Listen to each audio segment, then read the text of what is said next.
into, I was getting laid off essentially and not finding a replacement job, which is kind of scary when you're like at that middle age. And IT can have a little bit of ageism. So, I was in a quandary and kind of scared, and intuitively I got, just start doing Ho'oponopono as much as you can. And what I really realized was, first of all, I have these really negative tapes that just sort of run non-stop in my mind. And so when you have this repeated, I guess it's like a tape running, and it's all your fears, sometimes that creates exactly what you're hearing. And so what I really recognized was maybe I was at a point in my life where I needed to make some changes, but I had this faith that the changes I needed to make would become apparent to me, and then I would just kind of navigate through it. So I started to, really focus on just not letting my brain run nonstop. I said, I'm sorry, please forgive me, thank you, I love you. In all of that, what really happened, I've been psychic all my life, but it really enhanced my psychic ability. And part of that was because you silence all the other voices, if that makes sense. And so it really became very clear, if you, it's not thank you, I love you, or I'm sorry, please forgive me, that's my intuition coming through. And so what I got was this vision of this job that honestly matched the exact job that I got. But it was kind of odd because I was in IT and I saw this job where I was almost like working at like Waterworld, or like it just was a confusing job. Ends up that I was getting information to get back into leasing, which is something I started in. And I ended up getting a really good job, probably one of the best jobs in Denver, because I listened to intuition. It ended up doubling or tripling the money I made and kind of setting me up for really a good situation. But had I not taken the break from just letting my mind go, I might not have, cleared my mind to hear the intuition. And then I actually did act like I got a temp job in leasing just so I could get it on my resume. And the second job that I got was a temp job, was a property that was my brother's best friend's property. So it really worked out. So what is Ho'oponopono? So I think we've all come to a modern version of Ho'oponopono that we understand as being, I'll get into more detail, but kind of like changing the way that you process information, acting on that information, and then later on I'll talk about inner child work and actually the healing that goes on with it. Since I do Akashic Records readings, I see a lot of people's past lives, including one of my past lives. And the way that I saw Ho'oponopono people, like in the Egyptian times, is they literally would sit on cliffs and the people beneath them would send them their problems and they would heal them. Is that incredible? I wish we would go back to a place where you could do that. But I've seen that was the position that I had. And that's, right around, it's thousands of years ago. So this was a long time ago. But I've seen quite a few people who've had similar lives, and they weren't necessarily, Ho'oponopono, of course, comes from Hawaii, but some of these lifetimes were Egyptian. And I personally believe that Egypt and Hawaii are connected, in particular Molokai. So our modern version was founded, or I guess not founded, I took a class in Hawaii. I apprenticed with a kahuna, and we learned Ho'oponopono in the way that it has been practiced, where it was pretty much like a therapist or a social worker would go into offices or in homes, and they would kind of help negotiate or work for peace in that situation. So that Ho'oponopono has definitely had a transition throughout history. In the mid-'80s, we had a woman from Hawaii. She practiced Lomi Lomi massage, and her name was Morma Nalamaka Mania said, sorry about that, but she channeled how to do it in the modern way. And so from her information, all these books, have you seen all the books on Ho'oponopono? They're like, it's all over the world. It's, their books are in Spanish and different languages. And just every time I check, there's like a new book on it. So it's really expanded throughout the world. But we can credit the modern version to this woman, and you can take a picture, I didn't say it right, but she died in 1992. And then of course, the next big, I guess, ambassador for Ho'oponopono is Dr. Hugh Lin. Has anyone heard about him? He is I think he's a therapist, and he works in mental health institutions. And maybe one of his most famous stories is that he went into a mental institution. It was one of those places where people, the employees were really burned out. The patients just weren't getting that much progress, kind of a depressing place. And as soon as he started to work there, the morale went up. The patients started to heal a little bit more. And all that he did was he would take their charts and he would say, I'm sorry, please forgive me. Thank you, I love you. And he explains that what he did was essentially send them unconditional love. But in that, and I truly think he is a magician, all he really did, he never saw them in person, was say, sorry, please forgive me, thank you, I love you.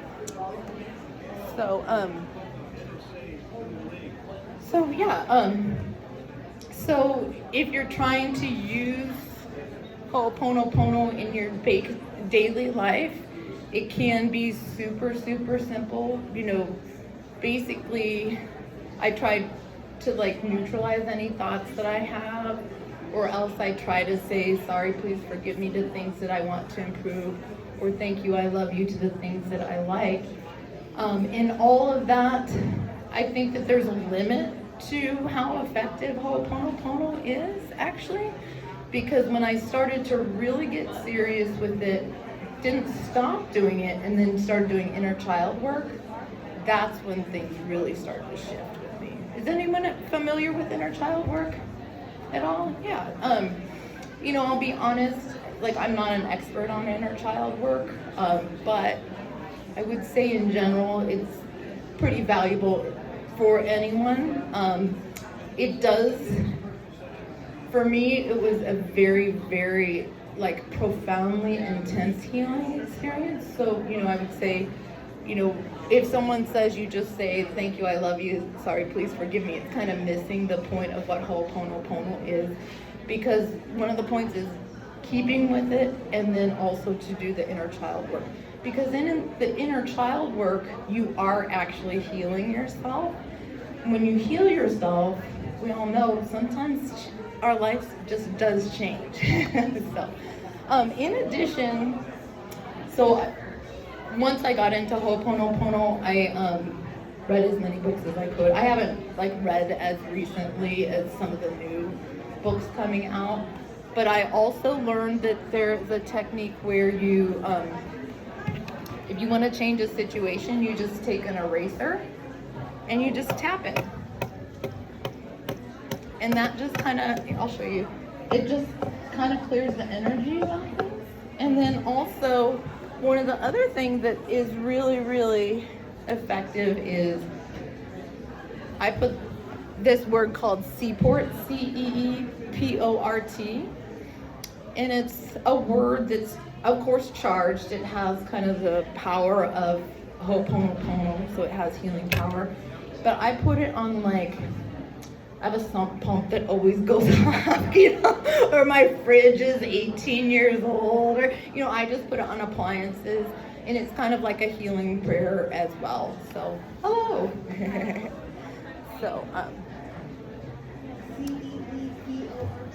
Yeah, and it's, I did this lecture somewhere else. Someone made a good point. it's almost like a seaport, like SEAP, so it does kind of connotate that portal element. But I have it on my appliance, and I think, it has kind of that same power of prayer essentially. But I use it everywhere. I literally do.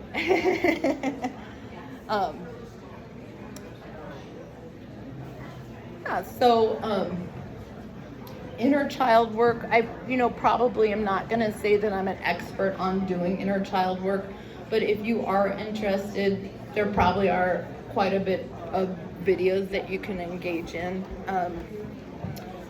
In general, it's kind of working off of the concept that you're basically in your life, the only power that you do have in any situation inside yourself or outside of yourself is by taking 100% responsibility for that situation. And my therapist has told me that, but also in Ho'oponopono, it's kind of like the basis of what it is, because in life, when you think about it, you really can't change anything outside of yourself unless you're going to start trying to do manipulation. A lot of times, if you want to shift a situation, doing the work of, it could be mindfulness or inner child work or therapy, you're just building this resiliency in yourself and kind of inner strength. And so Hugh Lin basically said that the way that he healed everyone from the staff to the patients was he took 100% responsibility for the situation. And in that, he sent unconditional love, because in his opinion, and it does make sense, we all really want is unconditional love. And what would that all heal is if we all had enough unconditional love, what kind of healing could be had. So I think one of the things with Ho'oponopono that I have noticed is that people will maybe switch from subject to try it for a little bit of time. I guess I know from experience that I give readings where I recommend Ho'oponopono for people, and sometimes they look at me like I'm like, are they mad at me because they think that this is like a hoax? But I think that there's a certain amount of doing it all the time, doing it daily, being very careful about your thoughts, not filling it with fears. Also, when you do Ho'oponopono and you get that clear information, you need to act on that information. For instance, like that same time when I was struggling, to figure out my next step, I was getting information on, this was 2017, I was getting information on doing like basically what became really popular in COVID, which is like meal delivery or like pickup places with meals. I got another idea that someone else did and was written up, in Canada for being a good idea. I didn't act on those ideas, but do you see what I'm saying? Like, here you are clearing the space, getting the information, then you don't act. so you gotta act. I think people like give up on it or just don't realize like you really have to do this a lot, and you have to, I think, embrace that it requires some inner child work in general. So it takes some time, like I said. Looking back now, I'm a different person because I just was filled with all those tapes of constant fear and worry. So now I just have kind of built a way of compartmentalizing all that and pushing it to the distance. And so I'm a different person, like I said. But let's see here. Okay. So I would say one of the best resources, if you're starting, no one's read a book on it at all, right? I would say Zero Limits by Joe Vitale is a really good place to start. And I would say from that, you know, I read quite a bit of books on like where they're more like prayers where you can just basically like read out loud a paragraph and it will help you through a situation. I would say in general, I think that for me was a little bit annoying. and it became kind of laborsome where you're like, okay, so I have this situation, so I need to look up this particular prayer to work on it, when in essence really all I needed to do were the same things, you know, clear the tapes, do the inner child work, listen to the information, and just move forward. But that's not what I did. Okay, so I think that, does anyone have any questions about anything? First of all, like any of the steps?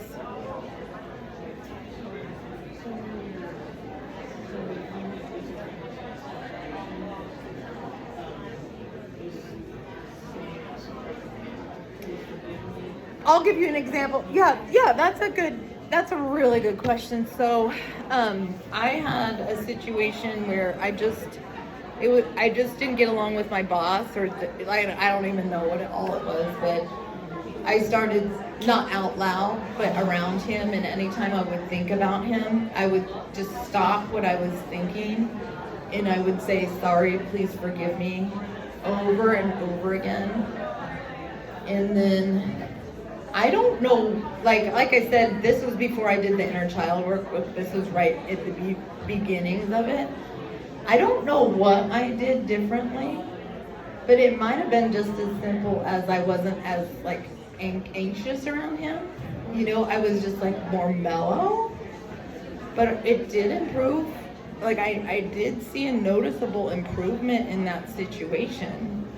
You know, it, like, are you saying like a relationship type thing? You know, I would say just say, I'm sorry, please forgive me in your mind. And then maybe if it's a personal relationship, maybe the inner child work would actually help in some ways with the dynamics of that relationship, if that makes sense. I don't know. I mean, I think I don't know 100% why or how it works. You know, but I don't know how a fax machine works or anything else. I would say just in general, like, I use it like a prayer. So just like you would with prayer, just some sort of mindfulness. So once I started doing it, I noticed that it started to change the way that I addressed the problems in my life. So I had this coworker who she just gave me a hard time, and I didn't quite understand why, but I just decided that I was just going to help her because I felt like she needed some help, and that's kind of why she was acting the way she was. And so I would make her kids gifts. If that makes sense. Because I was just like, isn't this a new version of it? Like, I just want us to get along. I don't really care, you know, about all the other things. But like, personally, I felt like some of her issues, like she just needed help. She was a single mom, you know, which is really hard. And like all the stuff I saw her deal with. So I would bring her kids gifts and be nice to her, but in a way, like that's kind of taking it the next step, you know, where it's like me saying, you know, you're unhappy, I'm going to take responsibility for that and try and help, because at the end of the day, she was kind of making me unhappy. You know, so some of it was kind of selfish in that way. But also, like, I have started to,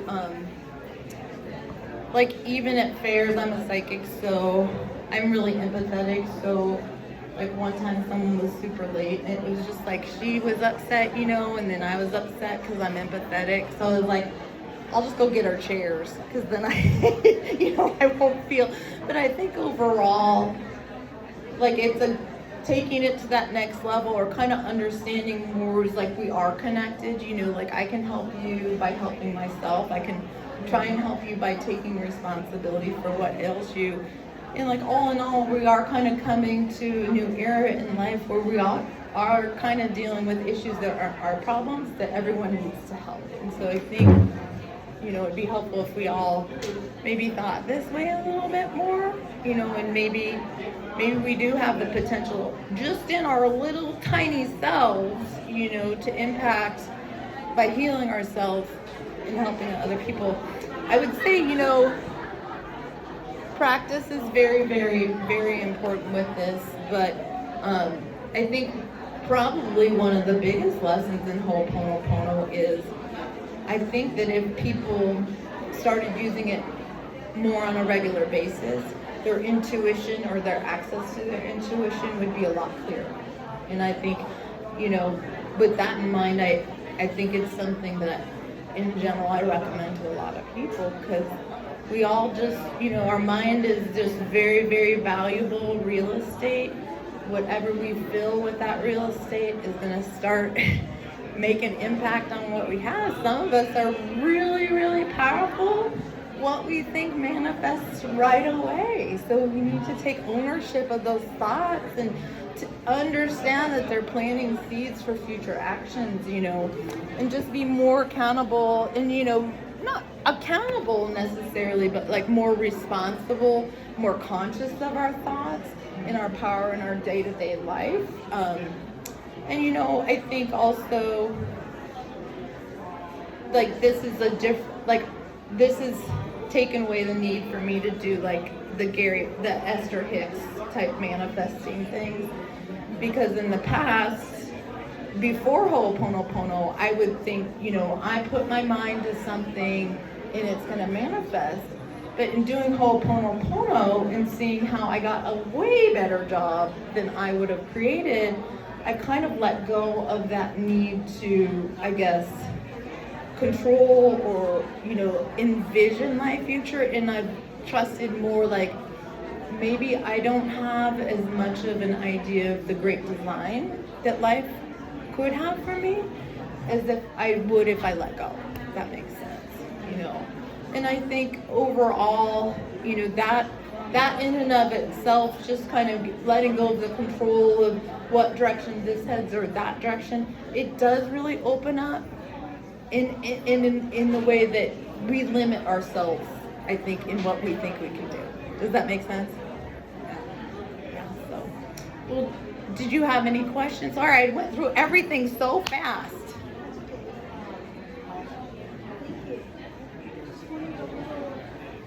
Refresher. So yeah. is it a good time astrologically? Is it? Yeah. Yeah. I mean, we need some help here. Did you have any questions in particular? Thank you.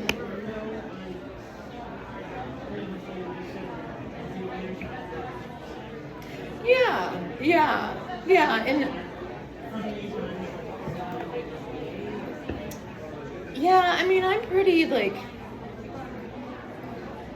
I think once I got to the point where I was like, all the things that you say to yourself are like not doing you justice, I got really disciplined on it. And even at work, that terrible boss was like, I was stressed and he was stressing me out, and he's like, what are you even thinking? And I'm like, I'm saying thank you, I love you, nonstop. Like, stop judging me. Like, that literally was all I was saying, like, in that stressful situation. Or just like, if I just kind of have aligned myself to like really control my thoughts and only say those two things, or like try and use it creatively, if that makes sense. Yeah. And like with relationships, I would say probably the inner child work is the bigger piece of that. You know what I mean? And maybe sending the person unconditional love, because it intuitively, I feel like maybe that's part of it. Someone's just like lacking, feeling some sort of lack, which is easy right now, right? It's just a hard time for people. It's just been really hard. But yeah, just keep with it. Are you intuitive? Do you get intuition? Yeah.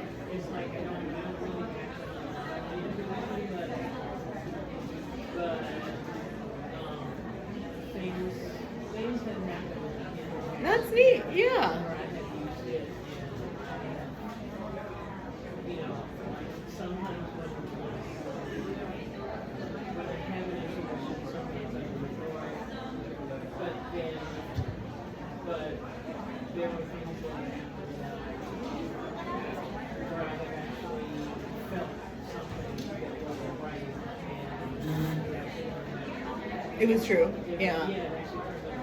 Yeah, I mean, maybe you should try and do Ho'oponopono a little bit more so that that voice seems like more crisp. Because it seems like you're getting really, really good information.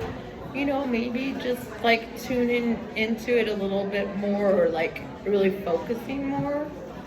You know, because it sounds like you're doing a great job. Yeah, yeah.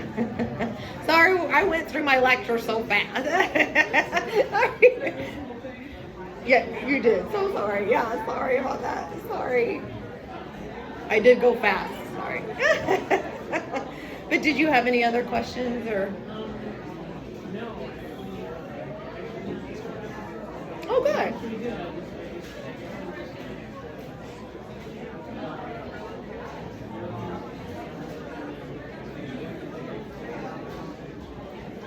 Yeah, I mean, you know, I wouldn't get too. I think a lot of the books kind of make it overly complicated, which I think is fine, but like I think just sticking to the basics like kind of gets you there, you know. It sounds like also it might really help you with your intuition, making it just more like clear, not clear, but like you know, sometimes you just need to like separate out the voices, I think. And that's what everyone feels, you know, whether you've been psychic your whole life or, you know, wherever you are, it's just filtering out what voice is what. Yeah. Yeah. Well, thank you. Of course. Sorry,